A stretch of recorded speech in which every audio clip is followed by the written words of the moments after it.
Olá, meu nome é Alfredo Arruda, eu sou de formação de neurocirurgia e sou professor da Universidade Univag, e nós vamos falar hoje sobre um mal que realmente incomoda muita gente, que é as cefaleias.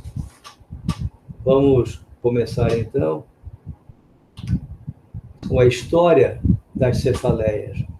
No século VI a.C., começou então o declínio das teorias sobrenaturais e a crença em elementos naturais começaram a aparecer, como fogo, água, terra, ar, humores e vapores. Hipócrates, que viveu de 460 a 380 anos antes de Cristo, ele, considerado o pai da medicina, era grego, ele tinha uma teoria que as náuseas nas cefaleias era como se fosse a ascensão de vapores do fígado para a cabeça. E isso permaneceu como lei por muitos séculos. Mais tarde, Galeno, ele começou a falar sobre novas leis e as suas teorias perduraram por praticamente toda a Idade Média. Cláudio Galeno nasceu em Pérgamo, na Turquia. Antigamente era Ásia Menor, antigamente era Grécia, no 130 depois de Cristo, e morreu em 210 depois de Cristo, aos 80 anos, em Roma, a serviço do imperador Caracalla. Ele era médico, filósofo romano de origem grega. Eu vou mostrar para vocês o Hospital de Galeno, lá na cidade de Pérgamo, hoje Turquia. Vocês observam aqui essas colunas. Aqui tem uma passarela entre essas colunas e esse paredão aqui. Aqui era feito de areia, onde as pessoas faziam caminhadas para fazerem fisioterapia, exercícios físicos. Ali era a biblioteca desse hospital.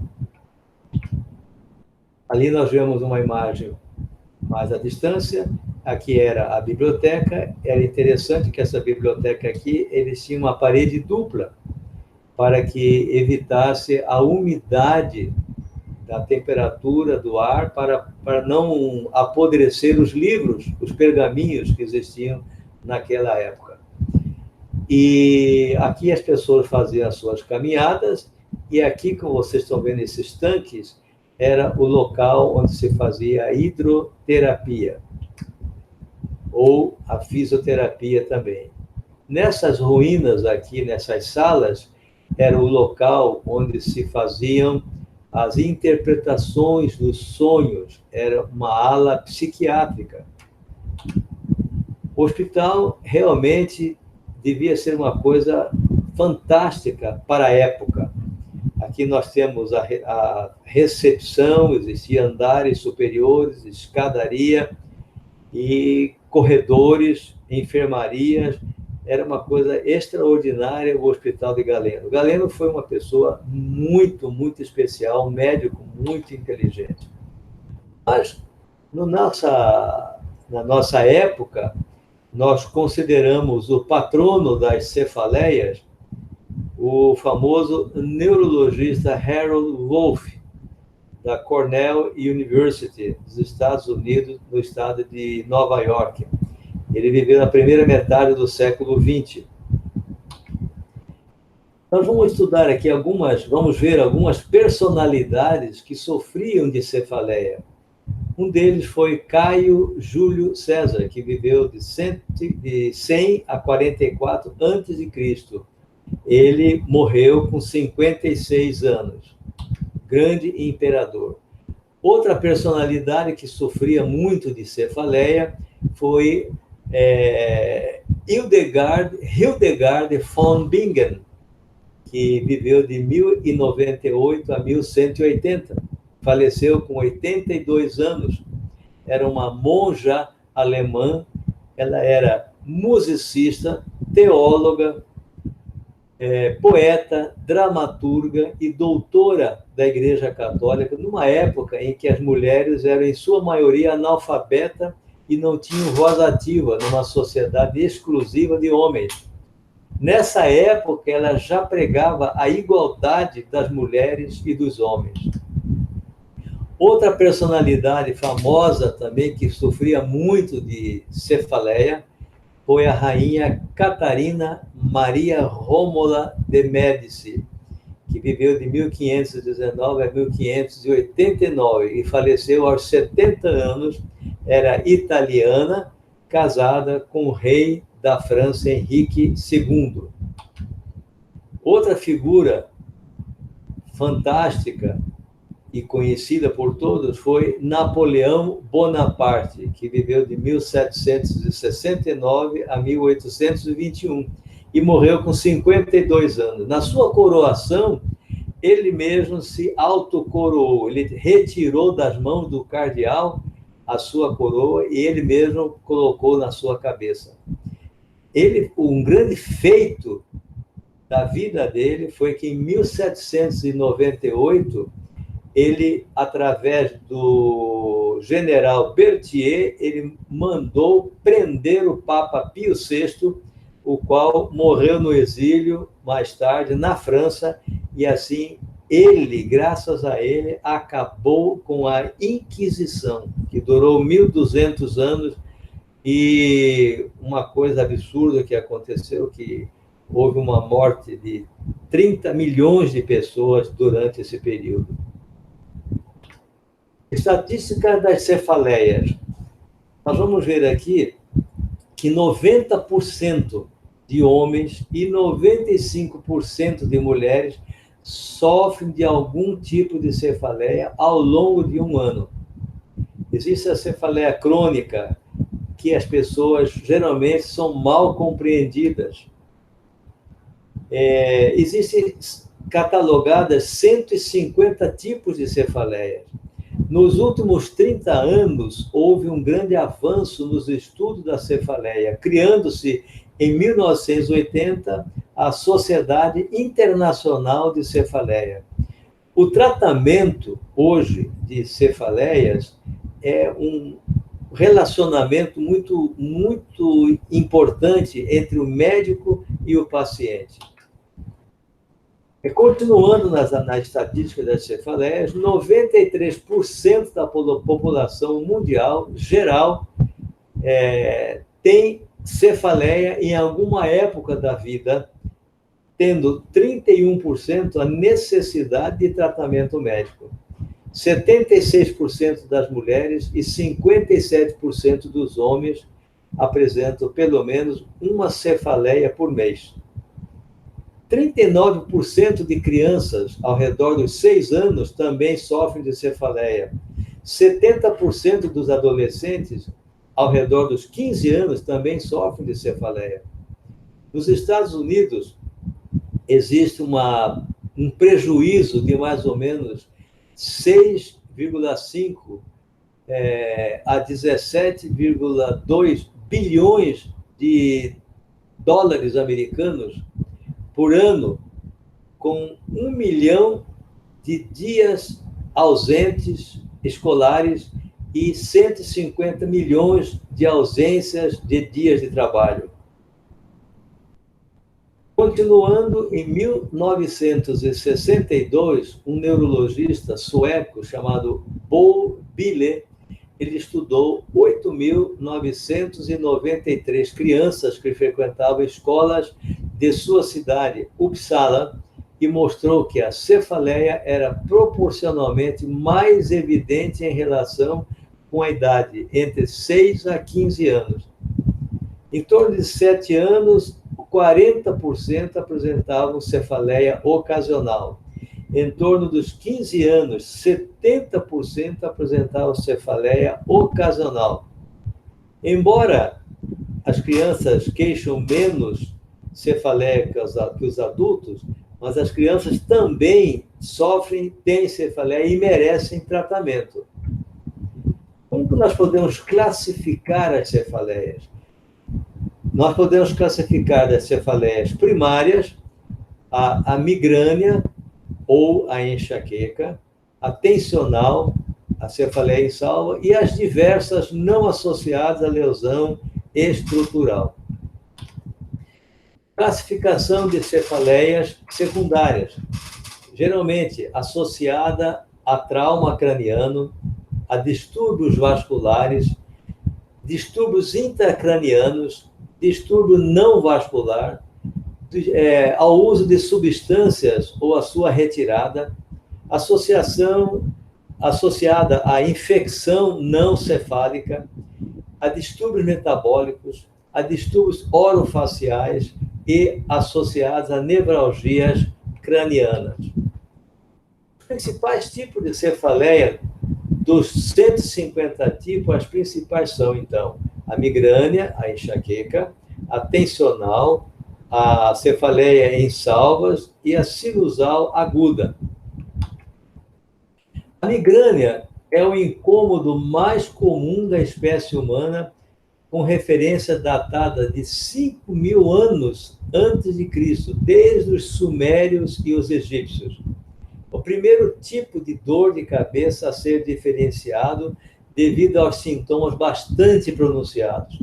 Apesar de ser benigna, ela é debilitante e incapacitante. A Universidade de Johns Hopkins fez um estudo de 10.000 pessoas, 76% de mulheres e 57% de homens tiveram uma crise significativa um mês antes do estudo. 6% de homens e 14% das mulheres com mais de 4 crises nesse período. A migrânia tem 18,3 milhões de visitas ambulatoriais por ano. 8% são de homens e 14% das mulheres perderam pelo menos um dia de trabalho ou de aula um mês antes do estudo. Areteus, ou Aretaios, era um proeminente médico grego que viveu no século I, durante o reinado, provavelmente, de Nero ou Vespasiano. Ele nasceu na Capadócia, na Turquia. Não se conhece muito a história dele, o período que ele nasceu, a data que ele morreu, só sabemos que ele morreu em Alexandria. E ele descreve, então, um tipo de cefaleia paroxística, unilateral, variando de lado, associada a náuseas, vômitos, fotofobia e melhorando na obscuridade.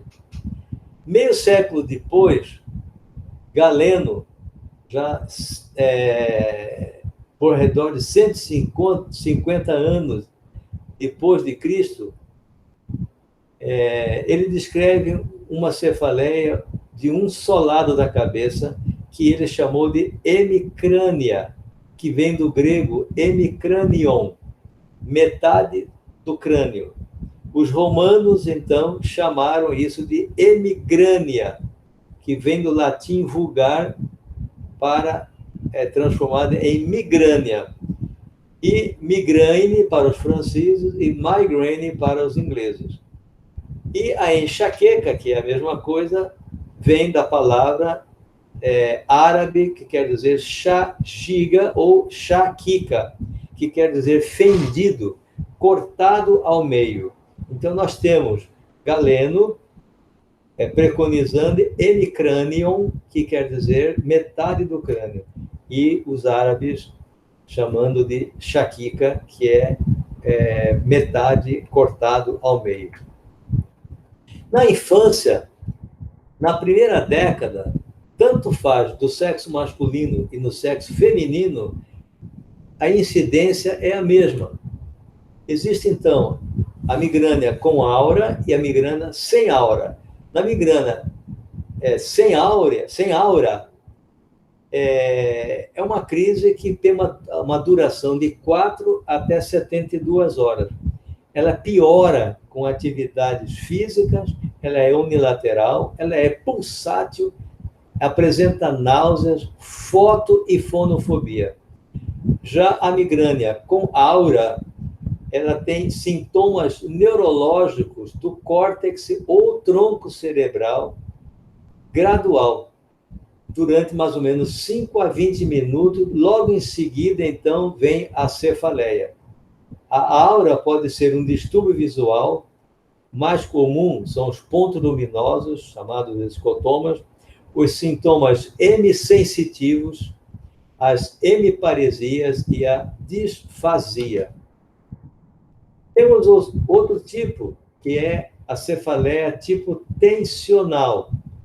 No passado era chamada contração muscular, psicogênica, idiopática, do estresse, a psicomiogênica e cefaleia comum ou vulgar. 75% das cefaleias dividida em episódica e crônica. Então, 75% das cefaleias, elas são tensionais. A característica dessa cefaleia, ela é como se fosse uma faixa apertada ao redor da cabeça. As causas: estresse, sono inadequado e má postura também. Na cefaleia episódica, ela é geralmente esporádica, que dura de minutos a dias. Ela é pressão ou em aperto. A intensidade ela é fraca a moderada, é bilateral, não piora com atividades físicas, geralmente não apresenta náuseas, mas pode ter foto ou fonofobia. Ela melhora com qualquer analgésico. Raramente o cliente procura o médico. Ele se automedica, tem um consumo alto de analgésico em todo o mundo. É uma dor tolerável, de curta duração e é tolerável. A episódica, ainda, após excesso emocional ou alcoólico, dormir demais ou de menos, ou sem motivo evidente. Ela é chamada de dor de cabeça comum. É diferente da enxaqueca, que é a migrânia.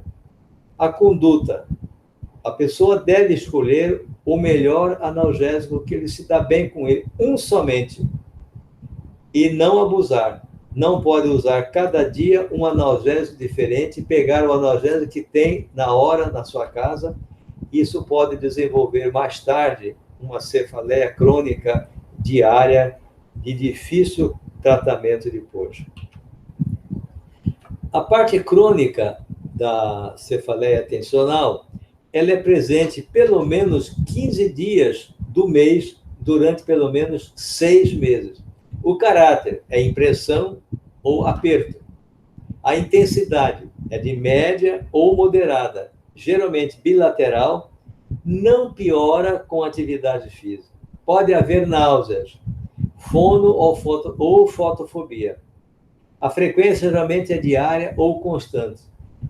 Ausência de aura, porém, não tem distúrbios psíquicos e é por causa de estresse, pelo medo e ansiedade, sendo estes os principais fatores desencadeantes. Alguns pacientes chegam no consultório e dizem o seguinte: a minha dor de cabeça, quando você pergunta, ela é direto. Ela diz como se fosse 24 horas, dia e noite. E alguns denominam isso de síndrome da fobia escolar. Crianças com forte tensão emocional ou após esforços físicos excessivos. Ela é, às vezes, semelhante à enxaqueca. Uma outra cefaleia importante é a cefaleia em salvas. É uma dor lancinante. Ela é unilateral, orbitária ou supraorbitária ou temporal, que tem uma durabilidade de 15 a 180 minutos. Pode ocorrer de 1 a cada 2 dias até 8 vezes ao dia. Geralmente é associada a pelo menos um dos seguintes sinais: hiperemia conjuntival, lacrimejamento, congestão nasal, rinorreia, sudorese da fronte e da face, miose, ptose, edema palpebral. Ela é considerada a dor do homem. É raro nas mulheres. Ela é rara, mas ela é importantíssima pela intensidade da dor. Os ataques são estereotipados, ocorrem em séries, em semanas ou meses, e ele vem em salvas, são coisas agudas, em horários diferentes e em diferentes dias também. Essa cefaleia, ela é diferente da migrânia. O paciente fica inquieto. Ela é chamada cefaleia suicida, ou é também chamada de cefaleia de Horton, cefaleia histamínica, a neuralgia espasmódica e neuralgia esfenopalatina. Essa dor de cabeça, esse tipo de cefaleia, pode aparecer, às vezes, a cada 2 anos, 3 anos. Aí, quando vem realmente de extrema intensidade. Por isso chama-se a cefaleia suicida. O indivíduo fica extremamente ansioso, agitado. Ela não melhora com repouso, como é no caso da enxaqueca ou da migrânia. E o indivíduo quer bater a cabeça na parede, ele fica desesperado. A incidência dessa cefaleia é de 0,4% a 1%, felizmente. A proporção entre homens e mulheres é de cada 6,7 para homens para uma mulher. Então, é uma cefaleia, por isso chama cefaleia do homem. A idade que aparece, geralmente, na segunda metade da terceira década. E o período de remissão, ela pode aparecer a cada 2 meses, como pode aparecer até a cada 20 anos. A cefaleia sinusal aguda é geralmente na evidência de sinusite aguda com quadro clínico e exames radiológicos típicos. O início da dor corresponde ao início da sinusite com remissão ao término do tratamento. Ela é frontal aguda, é uma cefaleia sobre o seio frontal, podendo irradiar para o vértex ou atrás dos olhos. A maxilar aguda é uma cefaleia sobre a área do antro maxilar, podendo se irradiar para os dentes superiores ou para a fronte. E a esfenoidal aguda é na região occipital, no vértex frontal ou atrás dos olhos. O diagnóstico é cuidar de uma cefaleia aguda é considerado um campo minado. Na maioria das vezes ela é benigna, mas numa minoria ela pode ter consequências catastróficas e até mesmo problemas legais quando elas são esquecidas. Existe vamos dizer assim, uma piada até, que o indivíduo que tem uma cefaleia crônica, seja ela a migrânia ou cefaleia atencional, elas não imunizam contra outras doenças. Às vezes o indivíduo tem todo o direito, mesmo sendo enxaquecoso, mesmo sendo ele com cefaleia atencional, ele tem o direito de ter um tumor cerebral e pode ter um direito de ter uma hemorragia cerebral. Então, na prática médica, não é tão difícil excluir outras doenças. Por isso, deve-se pedir exames para o paciente. Nunca confiar apenas na clínica que é soberana. Muitas vezes, o pediatra ou o oftalmologista é procurado primeiro. Na realidade, a principal coisa, o essencial, é na anamnese. Temos que perguntar as características da cefaleia, a localização da cefaleia, a intensidade da cefaleia, frequência, fatores desencadeantes, piora com o passar do tempo, sintomas precedentes ou concomitantes e se ela é exacerbada pelo esforço físico, luz ou som, idade em que começaram, antecedentes pessoais, familiares e psicossociais, problemas, às vezes, familiares. O exame físico, temos que afastar uma rigidez de nuca, temos que afastar uma lesão de nervos cranianos, temos que observar o fundo de olho, que é importantíssimo, muito importante, eu sempre falo, é a respeito do aprender, o médico, todo médico devia aprender a fazer o uso de observar um fundo de olho, que, na realidade, quem vê fundo de olho é o oftalmologista e os neurologistas. Inspecionar a boca, os ouvidos, o couro cabeludo, pescoço, se tem deficiência motora ou sensitiva, e pesquisar os reflexos. A clínica é soberana? Nem sempre. Às vezes nós temos surpresas. Surpresas, por exemplo, com pacientes que têm hidrocefalia, hematomas, aneurismas, malformações arteriovenosas, tumores cerebrais, etc. Devemos, então, pedir exame para a nossa tranquilidade e para a tranquilidade da família. Então, na infância, existe 44,9% de cefaleia tensional e 20,5% de cefaleia tipo migrânea. O tratamento. Quando se deve tratar uma criança? Os critérios são iguais dos adultos. Cefaleia mais de uma vez por mês estraga a qualidade de vida e faz perder aulas ou dias de trabalho. Quando os pais levam os filhos, eles estão apreensivos. Só o fato de eles terem a tranquilidade, da benignidade, mais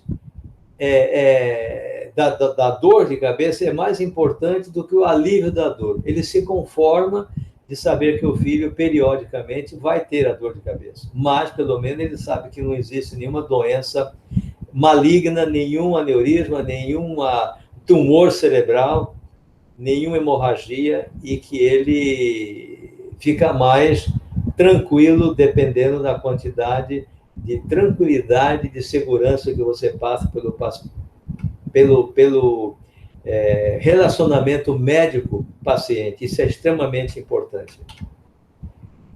Na infância, ainda no tratamento, as cefaleias primárias melhoram, e por isso que a prevenção raramente é feita. Outra forma de tratamento é o de ataque que visa cessar a crise, ou pelo menos diminuir a intensidade e a sua duração, Isso quer dizer o quê? Que devemos tomar medicamentos no início da dor, e não deixar que a dor comece e chegue num grau intenso, que aí fica mais difícil o uso de medicamentos. O tratamento dos egípcios, existe uma prescrição médica em um papiro egípcio para a cefaleia, que foi escrito 3.000 anos antes de Cristo numa pirâmide em Tebas, que isso se encontra no Museu Britânico. E ali diz, antigamente, lógico, os sacerdotes eram os médicos. Aí diz o seguinte: o médico sacerdote deverá pegar um crocodilo feito de argila, com sementes sagradas, colocadas em sua boca, e deverá afivelá-lo sobre a cabeça do padecedor com uma tira de linho puro, na qual estejam escritos os nomes dos deuses, e deverá rezar. Essa, então, é a prescrição médica 3.000 anos antes de Cristo. Aqui nós vemos, então, o crocodilo amarrado na cabeça do paciente. Isso faz sentido. Por quê? Porque quando o indivíduo tem uma dor de cabeça, uma migrânia, por exemplo, geralmente existe uma vasodilatação das artérias temporais superficiais. E as pessoas geralmente amarram a cabeça ou colocam as mãos comprimindo as artérias temporais superficiais, e com isso eles obtém um alívio dessa dor de cabeça, dessa cefaleia. Vamos então lembrar aqui o Hospital de Galeno. Desde aquela época já havia uma preocupação com a ciência, com as doenças. Aqui, então, nós vemos a conclusão. As cefaleias apresentam uma incidência também nas crianças e devem ser diagnosticadas para que o tratamento seja estabelecido, poupando a criança de sofrimento e impedindo que este prejudique seu rendimento escolar e seu desenvolvimento normal. O tratamento de cefaleias, existe muitas maneiras de fazer o tratamento. Nós não teremos tempo de falar sobre isso aqui. Isso aí é praticamente um compêndio de tratamento para cada uma dessas cefaleias. Muito obrigado e até a próxima aula, se Deus quiser.